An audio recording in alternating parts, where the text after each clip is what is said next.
Kawasan Bandung Selatan menjadi surga bagi para wisatawan. Bukan hanya karena keindahan alam dan letak geografisnya yang menjadi daya pikat. Terkecuali banyak terselip juga cerita sejarah di wilayah ini. Salah satunya adalah kawasan Wana Wisata Gunung Puntang di Kecamatan Banjaran, Kabupaten Bandung. Sejarah tentang masa kolonial Belanda banyak tertinggal di tempat ini. Dahulu, di sini pernah berdiri sebuah stasiun radio pertama di Asia Tenggara yang bernama Radio Malabar. Konon, radio ini digunakan sebagai alat komunikasi oleh orang Belanda yang berada di Indonesia dengan mereka yang berada di negeri Belanda. Gunung Puntang sudah terkenal sejak zaman dahulu karena di tempat ini dulu pernah berdiri sebuah stasiun radio pertama di Asia yang diberi nama Stasiun Radio Malabar.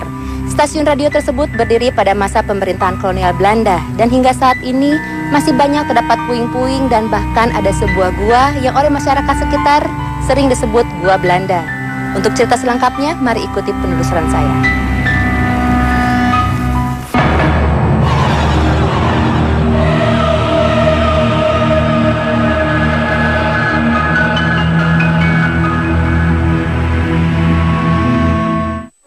Kabar beredar, dahulu goa ini dimanfaatkan oleh Belanda sebagai tempat menyimpan peralatan keperluan stasiun radio Malabar.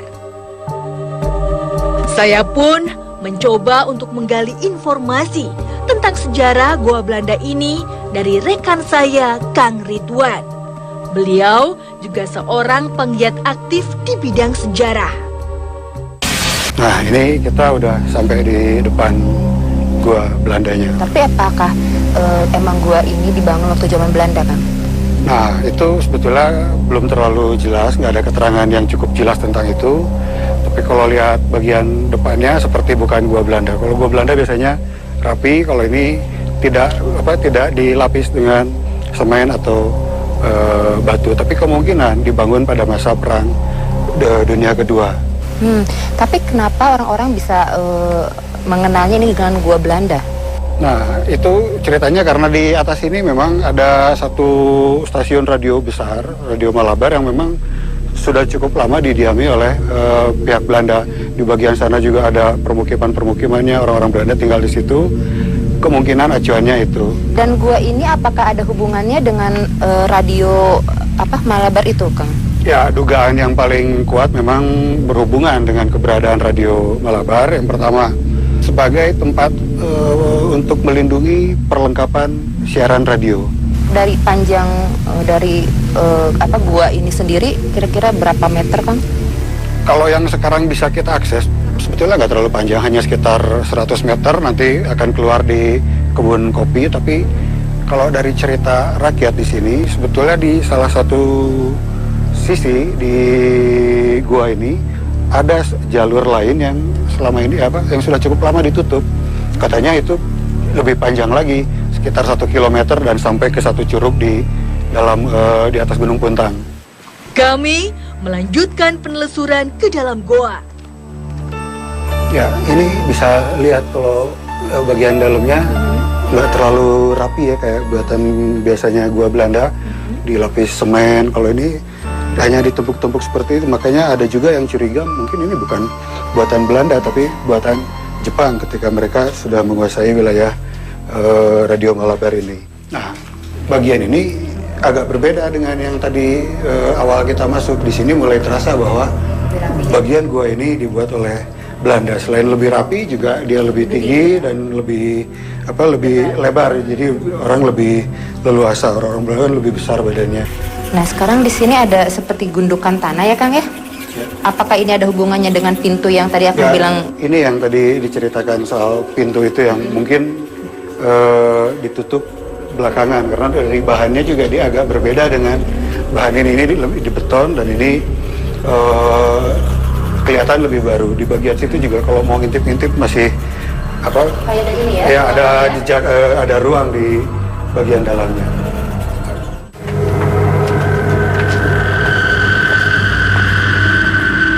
Nah Kang, malah saya pernah membaca katanya negara Puntang itu dibangun oleh Prabu Siliwangi. Itu bagaimana Kang?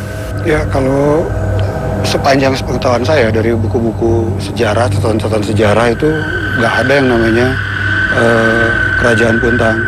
Walaupun ada cerita rakyat yang mengaitkan beberapa bentukan batu dengan sebutan tertentu yang dikaitkan dengan Prabu Siliwangi. Tapi kalau disebut negara atau kerajaan Malabar, memang ada catatannya. Ada catatan lama yang menyebutkan ada satu kerajaan dengan nama Kerajaan Malabar. Kita sekarang sedang ada di bagian perbukitan atau pegunungan Malabar. Tapi tempatnya tidak pernah ada catatan yang memastikan lokasinya di mana. Mungkin di satu wilayah di daerah sini, tapi di mananya belum ada yang meneliti sampai ke sana. Udah berat banget sebelah kiri. Jangan kemana-mana, tetap di Dua Dunia. Ini ada yang mau masuk. Untuk mengobati rasa penasaran, saya bertemu dengan Bapak Mulyadi, pengelola Wana Wisata Gunung Puntang ini. Saya pun mencoba menggali informasi dari beliau. Iya Pak Mul, Bapak kan sudah lama di sini. Mungkin Bapak bisa menceritakan sedikit tentang sejarah dari Gua Belanda ini Pak? Ini peninggalan Belanda di Wana Wisata Gunung Puntang. Salah satunya ini Gua Belanda. Ini diperuntukkan untuk dulunya menyimpan alat-alat komunikasi. Karena di sini kan dulunya stasiun radio Malabar, komunikasinya bisa nyampe ke negara Belanda dan terbesar di Asia Tenggara. Terus selama Bapak tinggal di sini, apakah Bapak pernah mengalami atau mendengar cerita-cerita mistis di area Gua Belanda ini Pak? Tidaknya ada yang bercerita, tapi itu entah benar atau tidaknya. Sini ada dari pengunjung ini mendengar ada suara-suara dan bayangan-bayangan. Kebetulan kami sendiri selaku petugas di sini, pengelola di sini belum pernah mendengar. Suara seperti apa Pak yang mereka dengar? Ya itu mereka bilang ada auman atau ada bayangan atau ada orang yang di dalam sini ngobrol-ngobrol, tapi ternyata nggak ada. Baik Pak, terima kasih atas informasinya. Ya. Ya. Ya. Pemirsa, saat ini saya sudah ditemani oleh rekan saya Sofi. Kini saya ditemani Sofi, rekan indigo saya yang akan membantu mengungkap cerita di balik Gua Belanda ini. Kita langsung masuk ya? Ya, masuk. Iya, di sini udah mulai terasa auranya belum Sof? Udah, di sini udah agak kerasa auranya negatif. Di situ ada sosok harimau. Harimau? Besar banget, cuma lagi tengkurap. Si harimau ini apakah dia menjaga dari tempat ini atau apa nih Sof? Di sini sih dia cuma menjaganya, cuma di depan doang di sini. Nah ini Sof, saya mencium kayak bau busuk ya daerah sini ya. Iya. Itu apa tuh? Di sini juga emang banyak mayat-mayat juga. Ada wanita juga, mayat wanita dan anak kecil dan anak kecil juga. Apakah dari semua korban-korban itu mereka kumpulkan di sini juga sebagian? Iya, sebagian di sini dan sebagian juga yang digeletakkan begitu saja. Terus korban-korban yang di sini itu memang bekas pekerja rodi yang membuat gua ini ya? Iya benar. Sampai mayatnya membusuk. Iya nih Sof, tadi pas saya coba masuk ke sini ya, di atas nih kayak ada satu yang ngegelantung ya di atas saya. Itu apa tuh Sof? Itu kepala. Oh kepala. Itu maksudnya gimana tuh Sof? Apa dia digantung begitu saja? Dulunya di sini ada pohon sih. Oh. Iya, jadi nembus dari sini pohonnya dan dia tuh digantungnya di ranting-rantingnya gitu. Di sini itu pembantaian yang menurut aku tempatnya yang paling parah. Dan pembantaiannya itu ada yang pribumi juga, ada orang Belanda juga. Tuh banyak teriakan. Tadi apa? Banyak teriakan. Aduh, ada yang mau masuk. Saat kami sedang melakukan deteksi, tiba-tiba Sofi merasa ada yang berusaha mengganggunya. Menyampaikan sesuatu sama Sofi. Ini ada yang mau masuk. Iya. Iya, Sofi masih kuat kan? Ini mah harimau putih yang ini mah. Apakah yang tadi Sofi bilang itu sesepuhnya? Iya, sesepuhnya lagi yang kayak ngejaga lagi yang di sini. Tadi namanya ayang siapa? Eyang Jagat, cuman kepanjangannya nggak tahu, dia hanya menyebutkan Eyang Jagat. Nah, posisi harimau putihnya itu sebelah mana, Sof? Ini tepatnya di depan kita. Dan di sini tuh kepalanya. Kepalanya di sini? Iya, di sebelah sini tuh kepalanya ini. Sophie mengajak saya berinteraksi dengan salah satu makhluk penunggu Goa Belanda ini.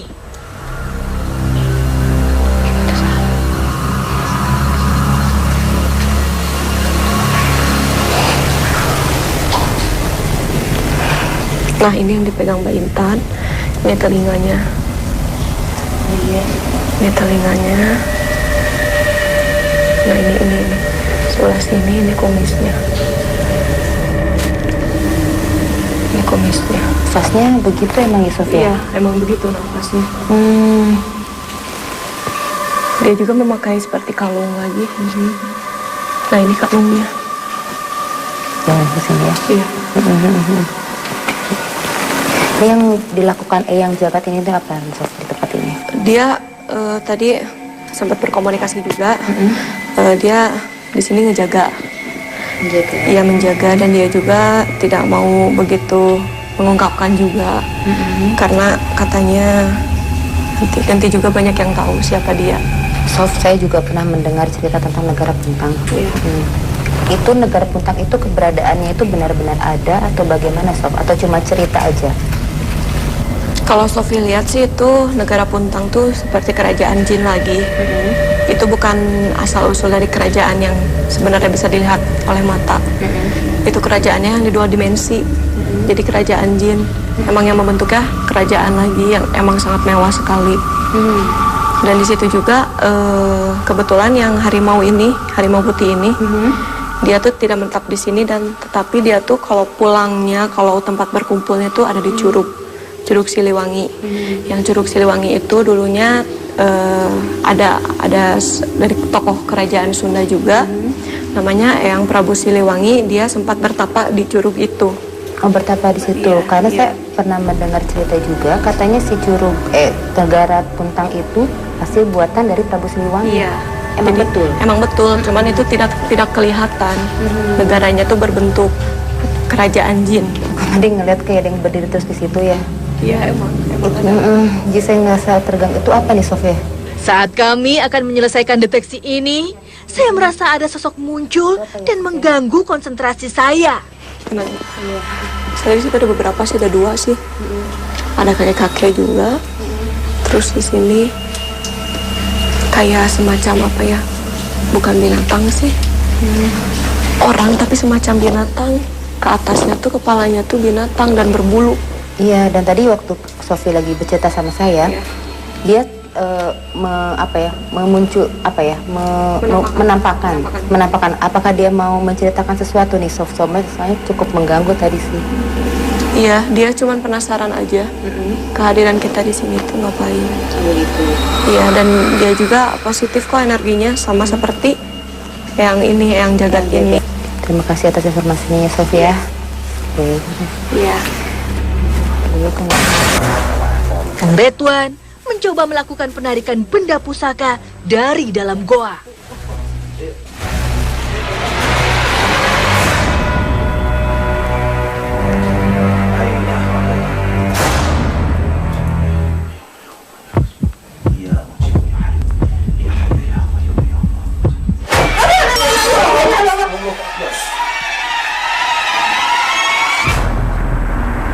Yang di depan 1. ini ya? Ya, ambil kepala 1. Iya. Di kepala. Dan 1 lagi ambil kepala. Di kepala, dua-duanya di kepala, gini. Dua-duanya aja. Mundur.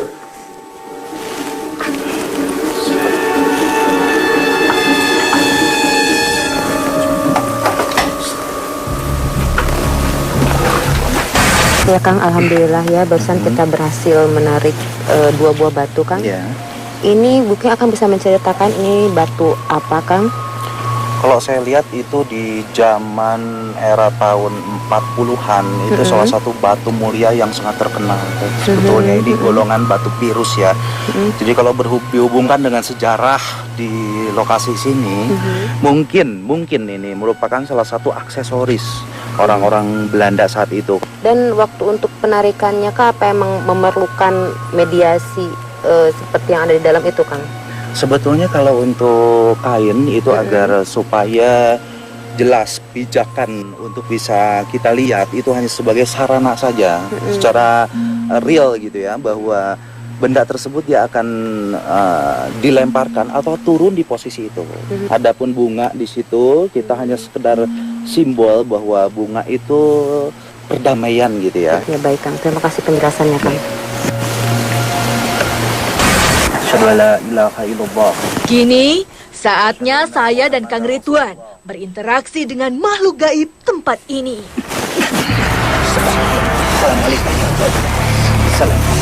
Assalamualaikum. Dengan siapa Anda? Di sisi lain, kami mempersiapkan seorang pelukis yang akan memvisualisasikan sosok makhluk yang masuk ke tubuh mediator. Oh, pintu goa juga. Sosok Anda seperti apa? Ada berapa makhluk yang menjaga pintu goa itu? Sosok-sosoknya seperti apa yang ada di pintu goa itu? Mau. Kenapa di pintu goa itu disimpan beberapa makhluk seperti Anda untuk menjaga? Ada apa di dalam goa itu?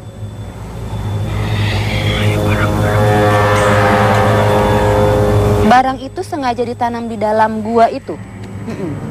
Itu barang-barang milik siapa? Anda ada di gua itu sebelum gua itu dibuat atau setelah gua itu dibuat? Zamannya siapa gua itu dibuat? Barang-barang seperti apa? Cingan salila ngabangun eta goa teh seueur korban gitu. Korban di mana eta teh? Kenapa banyak bangsa Belanda yang meninggal di dalam gua itu? Terus apakah Anda tahu tentang cerita dari negara Puntang?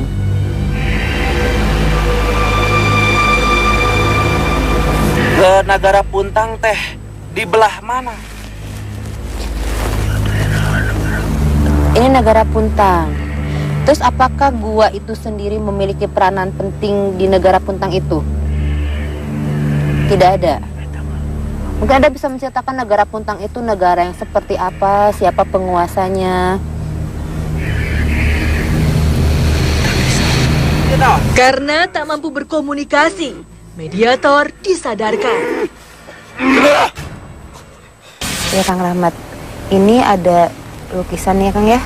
Ini mungkin Kang Rahmat bisa menjelaskan lukisan sosoknya seperti apa? Ini sosok fenomena alam yang saya tangkap. Kemudian seorang anak dengan mengenakan pakaian dan kerudung putih, posisinya menjaga di depan gua. Masih butuh informasi? Mediumisasi kami lanjutkan kembali. Ya mujib ya hayy. Satu mediator telah kami siapkan. Ya qayyum ya Allah.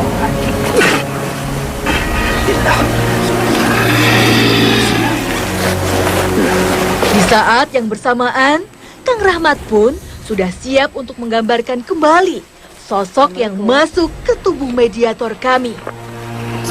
Jangan kemana-mana, tetap di Dua Dunia. Anda punya nama? Kami mulai menggali informasi dari makhluk ini. Sosok Anda sendiri seperti apa? Anda seperti manusia atau seperti binatang? Apa? Binatang? Manusia? Anda yang berada di area mana nih? Di dalam gua, di luar gua, atau di mana? Oh, di ini, di pintunya gua. Apa yang Anda lakukan di sana? Jaga tempat. Menjaga tempat itu. Anda sudah lama menjaga tempat gua itu? Sudah berapa lama? Setelah ada gua. Apakah ada hubungannya antara gua itu dengan radio Malabar yang ada di tempat ini? Tempat ngamankan. Amankan peralatan. Peralatan naon sing jelas cengan? Peralatan berkas-berkas. Radio Malabar. Zaman naon eta gua eta teh ayana? Ayana walanan. Saya juga mendengar di sini katanya banyak sekali terdapat gangguan-gangguan. Itu siapa yang melakukannya? Ubah pengalaman seorang lain. Itu bukan Anda yang melakukannya. Terus ada sosok apa lagi yang ada di tempat ini? Loba mau diceritakan. Memangnya sebelum dibuat itu gua, dulunya tempat apa? Kerajaan. Ada namanya?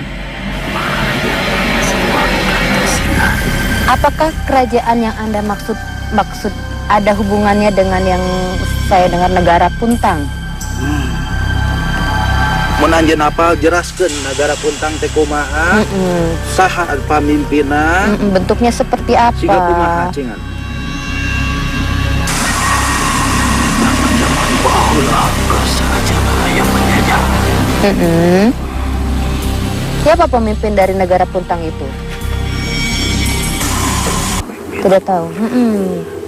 Di mana tepat dari lokasi negara Puntang itu? Ayah langit dina cai. Maksudna cai kumaha? Kan cai teh di dia teh ngumpul seueur cai maksudna cai kumaha? Curug. Di Curug. Oh, itu pusat dari negara Puntang itu. Curug naon namina eta? Curug Siliwangi. Curug Siliwangi. Kenapa namanya Curug Siliwangi? Apakah karena tadi Anda bilang Prabu Siliwangi pernah singgah ke tempat ini? Itu seperti apa bentuk dari negara Puntang itu? Apakah berupa pedesaan kah? Atau berupa istana? Atau bagaimana? Saya juga mendengar katanya ada satu pintu yang bisa tembus ke Curug Siliwangi. Apakah itu betul? Kenapa pintu itu sekarang ditutup? Bisi cari langka. Saha nu nutup eta? Terus apakah Anda mengenal sosok dari Eyang Jagat? Iya, siapa beliau? Eta Maulana. Prajurit Maharaja Prabu Siliwangi. Dirasa cukup memberikan informasi, mediator ini disadarkan. Baik, terima kasih atas informasinya. Assalamualaikum.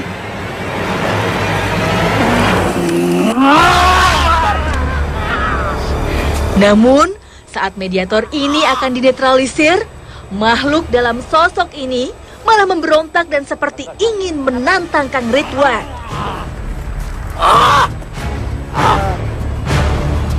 Iya.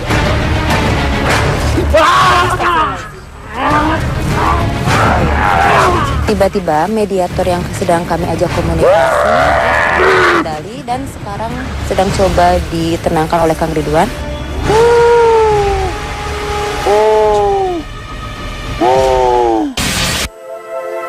Kemegahan dan kejayaan kolonial Belanda telah sirna dan hanya tertinggal sisa puing-puing bangunan yang menjadi saksi bisu bahwa bumi Parahyangan pernah dijadikan lokasi strategis membangun kerajaan kolonial Belanda di tanah Sunda. Kita harus menghargainya sebagai bagian dari sejarah Indonesia karena bangsa Indonesia menjadi bagian paling besar